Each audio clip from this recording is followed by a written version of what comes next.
We are the cool kids. You are the cool kids. This is where the party is. This is where the soul of New York is. And you know what Amtrak and Vornado and the state want to do?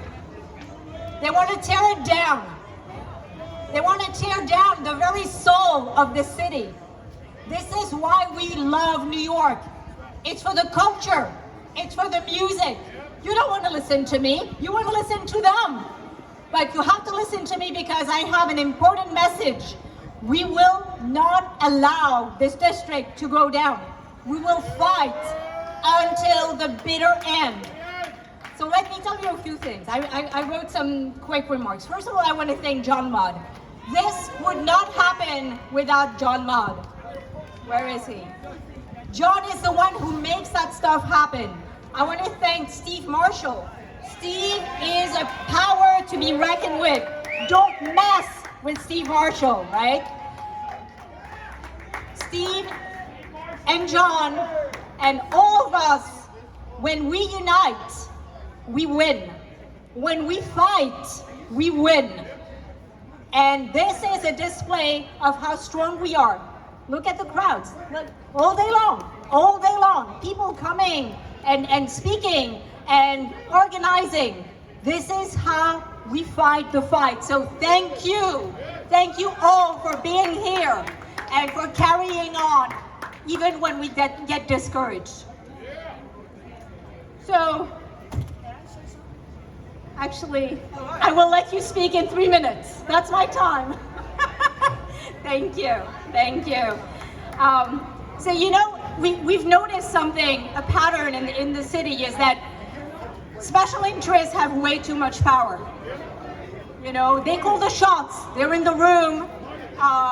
They are, exerting their influence. And what we want is elected officials who are really truly accountable to us, to the middle class, to the lower class, to us constituents and voters and the people. We want our voices heard, not the voices of the lobbyists and not the voices of big donors. So we need to make sure that we ensure that our government works for all and not just for the privileged. So Penn Station project, you know, this nonsense of blowing up this whole neighborhood and putting 10 towers up. All right, it's coming back. We thought that we had made inroads, but it's coming back. We need to mobilize. We need to organize. The railroads are convening another working group. Did you hear about it? It's called the SWAG, the Station Working Advisory Group. And it's such a dumb name. SWAG, seriously? That's all they could come up with? And quite frankly, you know, do we really need a stupid acronym when you're trying to fix, you know, the most important station in the country? This plan, this SWAG, we need to have a voice, we need to have a say. We need to have people like Sam Turvey, who's been fighting this fight from day one, and people like John Mudd and myself at the table. And you know the saying, if you're not at the table, probably means that you're on the menu. We don't want that. So now it's time to organize and to speak up.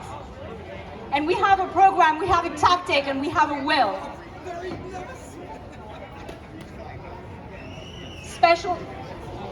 So actually I have two things to ask of you. Two things. They're really important. Not difficult, but really important. The first one is that you need to join the electoral process. I'm sure lots of people think, oh, I don't like politicians. Well, you know what? They are hired by us when we go to vote. So we need to make sure that we have good politicians.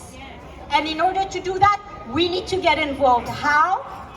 Find good candidates, support them, volunteer for their campaigns, but then register with a party so that you can vote in the primary. This is how we can get a better representation. Staying on the sidelines and saying we don't like it, it ain't gonna cut it. So let's roll up our sleeves. 2024, we know this is a huge, huge election at stake. But 2025 for the city is going to be massive. We're going to be voting for mayor. We're going to be voting for controller. We're going to be voting for a borough president. We need to have good people representing us. And how do we do that? By getting involved. This is the only way. Make your voices heard. Get involved. So that's my first ask. All right? My second ask is that when we, whether it is the Chelsea Reform Democratic Club, Sam Turvey, Assoc District Council, whatever group, when we ask you to testify, please, please, please show up. We need you. We need your voices. We can't just say we represent 500 people or 1,000 people or 10,000 people. We need our movement to show up. And these hearings, I know they're so time consuming. Hours we spend waiting to be heard, and we have our 3 minutes to speak. But unfortunately, this is the only way that we can make our voices heard. So next time Sam Turvey, who's over there, sends you an email and say, hey, come and testify, or fill this email and tell your local elected that you don't like this or that, or that you want things this way and not that way, please do it. And remember that when I tell you to get organized, there's another 5 special interest groups that want you to be discouraged. Your discouragement is being engineered. Fight back. My parting words, I'm almost done. Victory belongs to the most persevering. Let me say that again. Victory belongs to the most persevering. Don't ever give up, ever. Thank you. And now I'm calling on my friend Sam Turvey and Eugene Sinigalliano, George Calderaro to join me on stage. Eugene, you're first. So Eugene is a resident of Music Street. He's been living here for his entire life. If the state and the railroads have their way, he will lose his home, and we're gonna fight until we win. Eugene. Thank you, and thank you, John, for organizing this. I'm gonna keep my speech very short. I represent the at-risk residents and businesses of almost 2 city blocks that will be destroyed by eminent domain for a Penn Station expansion that's not even necessary. Through running trains increases capacity and allows a 1-ticket, 1-seat ride and creates a regional rail network. But the railroads don't want that. They don't want that because each one wants their own station and wants their own fares and don't want to share. But every other country in the world has railroads that share fares and seats to create a seamless ride for the commuter. They have other ways that they could do Penn Station. They can do it within their own footprint, and they don't want to look at that because the railroads don't want to share. They could go deep cavern under Penn Station or go northern. They don't want to do that. They only want our blocks. And the reason they want them is so they can build a basement station underground and build huge office towers for Voronado above. A big real estate giveaway, and it will put people out. And one thing that's important to consider, all the rent stabilized tenants, all the business tenants, they will actually pass title, the state, to Amtrak, who's a federal entity.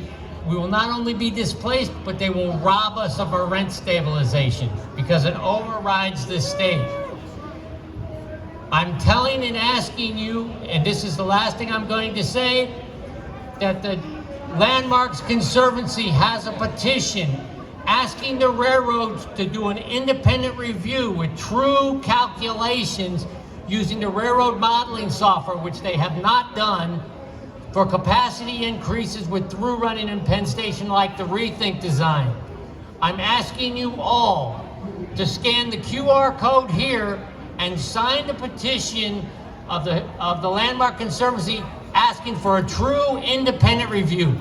You can't trust the railroads to do their own review. You're not going to put the fox to watch the hen house. So I'm going to pass these out to you. Please scan them and please sign the petition to help save the residents, the businesses, and 2 full city blocks from total demolition and being demolished and being put out. So thank you all for your attention so much. Thank you, Eugene. And as Eugene said, and as I asked you, when we ask you to sign something, I mean, not something bad, this is really good, sign the petition. It is easy. Scan the QR code, add your name. We need your voices. Now it is my honor to introduce my good friend, George Calderaro. George is a preservationist. He's been fighting this fight for the better part of his life, and we're very, very fortunate for that. George.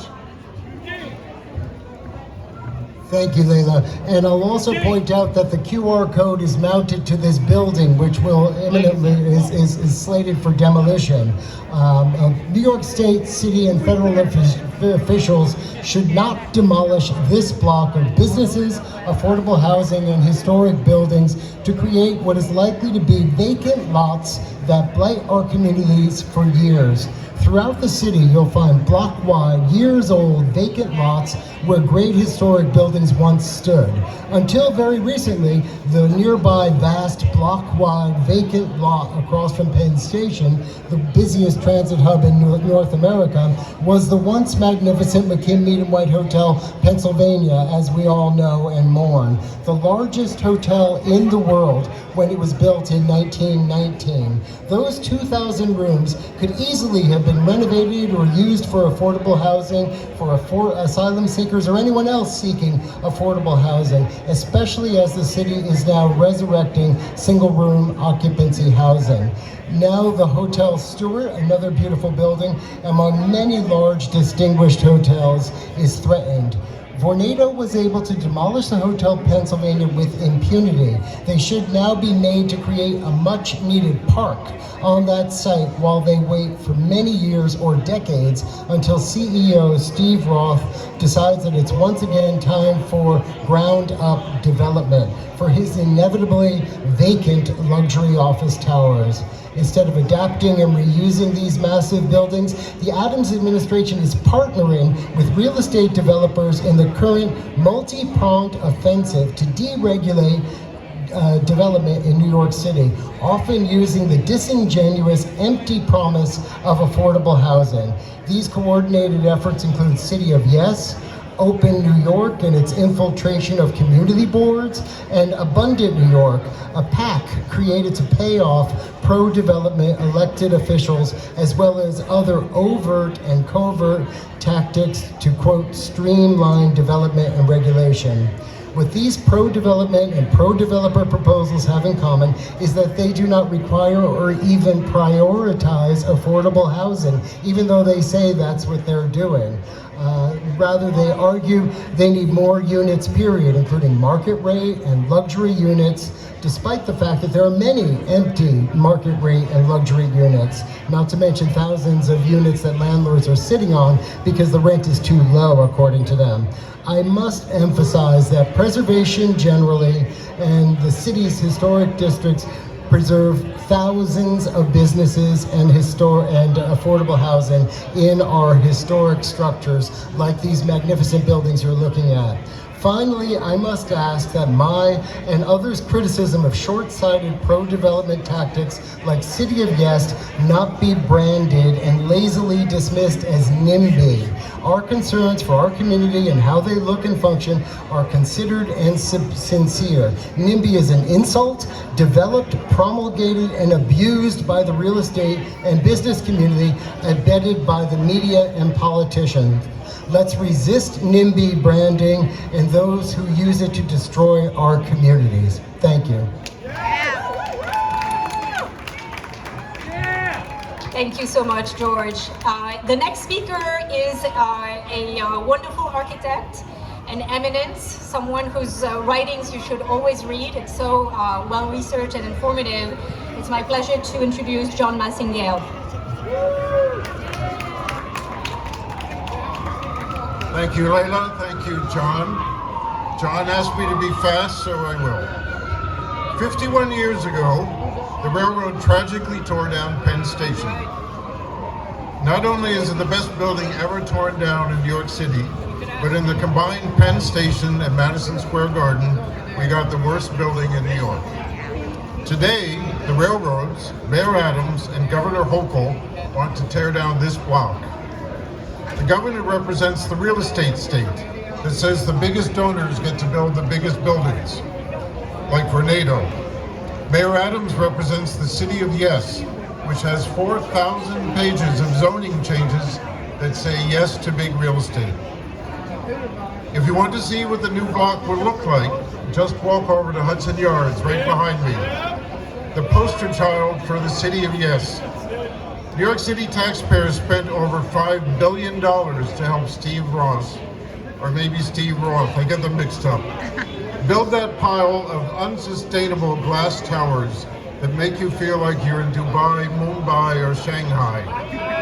Dubai on Hudson, they call it. These things matter. We shape our buildings. Thereafter, they shape us. That Winston Churchill said that.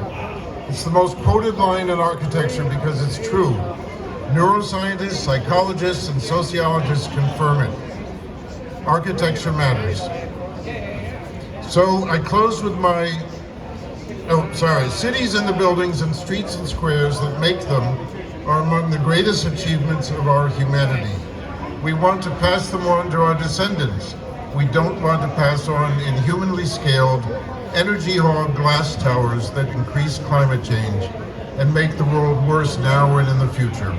And I close with a quote from today's organizer, John Mudd. It's my new favorite quote. The question of what kind of city we want cannot be divorced from the question of what kind of people we want to be, what kinds of social relations we seek, what relations to nature we cherish, what style of life we desire, or what aesthetic values we hold. And when you sign the petition, which everybody should, next to it you will find this QR code, and you can read more by me on the City of Yes. Thank you. Thank you, John. And now I want to introduce Tom Lunke. Tom is an urban planner. He's a Chelsea resident. He actually worked on an amazing research for Chelsea a while back, and he actually helped pass an act, and the city now is trying to renege on it. What Tom has to say on urban planning is always spot on, and he learned from the best. I'm going to let him tell you who that was. Tom? Can I move this? So I don't trip.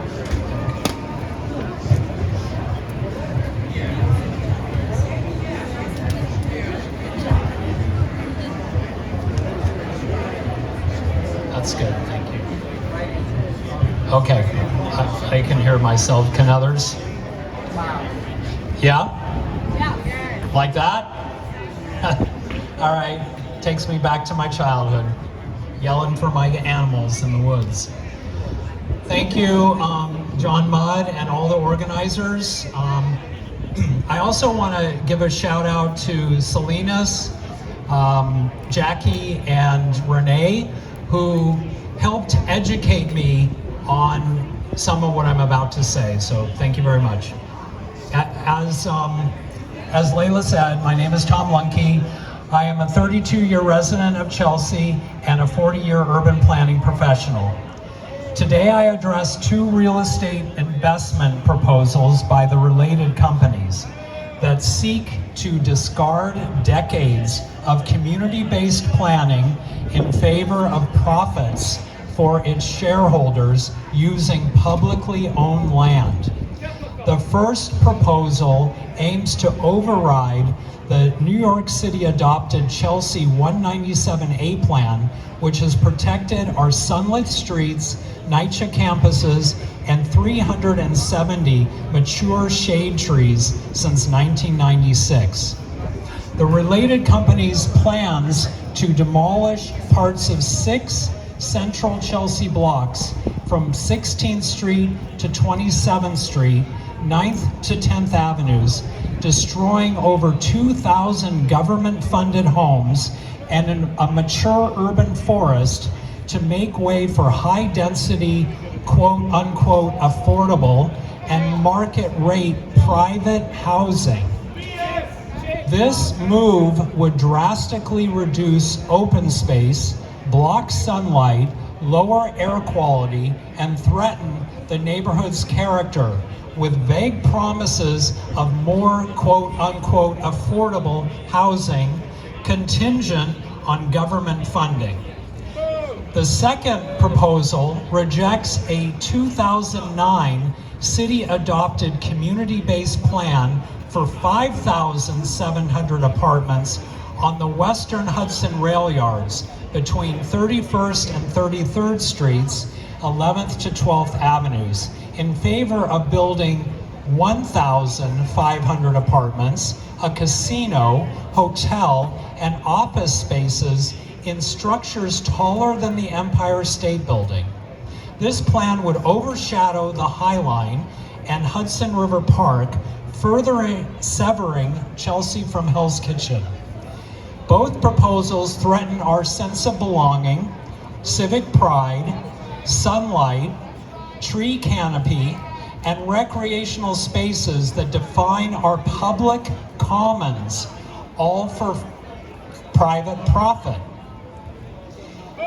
In a time of crises, specifically climate change, mental and physical health, inequality, and affordable housing, or lack thereof, why are we allowing public land to serve narrow private interests? The notion that more market rate housing will trickle down to benefit the middle class, working class, and the poor is nothing more than fuzzy math propaganda.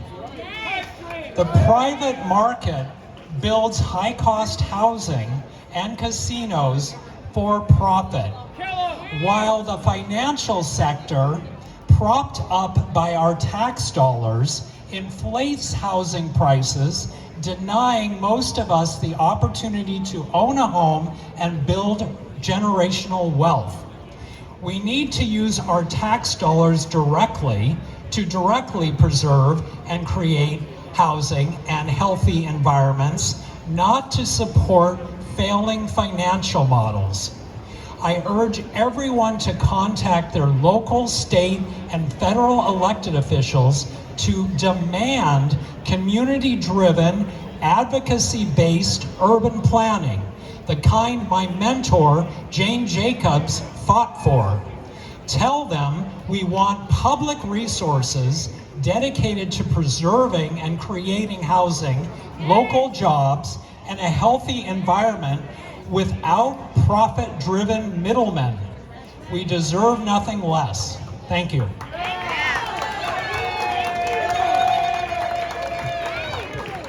Thank you, Tom. Thank you. Public funding for public housing sounds like a no-brainer, right? And yet, we have to fight for it. Let me repeat what I said earlier. Victory belongs to the most persevering. Let's show the state and let's show the city that we will persevere. For Penn Station, for this neighborhood, for Music Street, for public housing, for Fulton, for Elliott and Chelsea.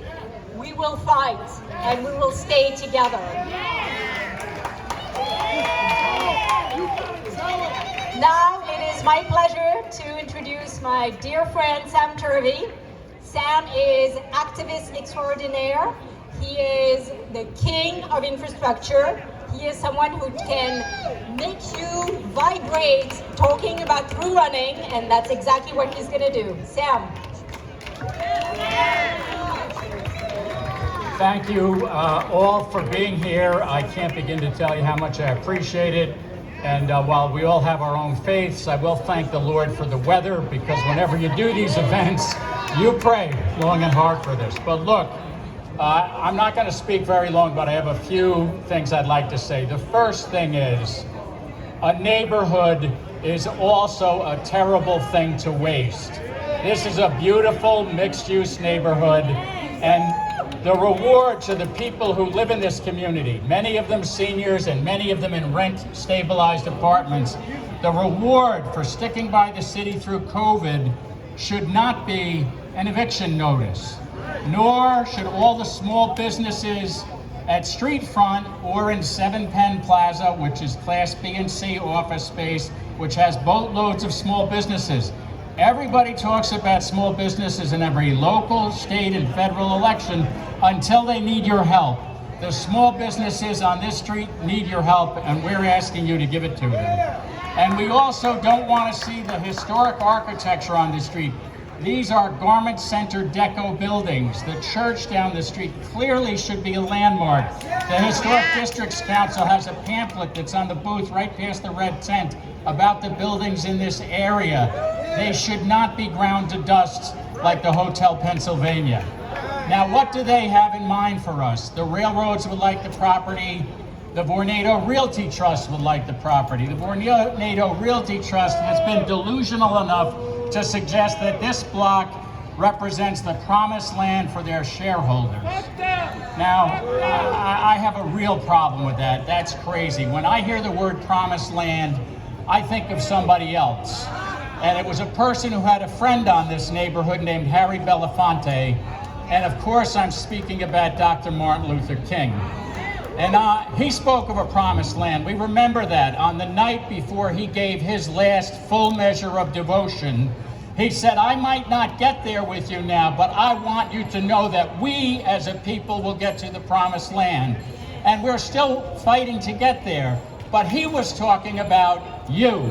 He was not talking about Vornado shareholders. He would tolerate them, but he was inclusive. When I look at this New York City crowd, there are probably who knows how many races, how many religions, how many faiths and belief systems. It is very important that we preserve this. We are one of the few cities in the world that operates this way. So why do the railroads want this block?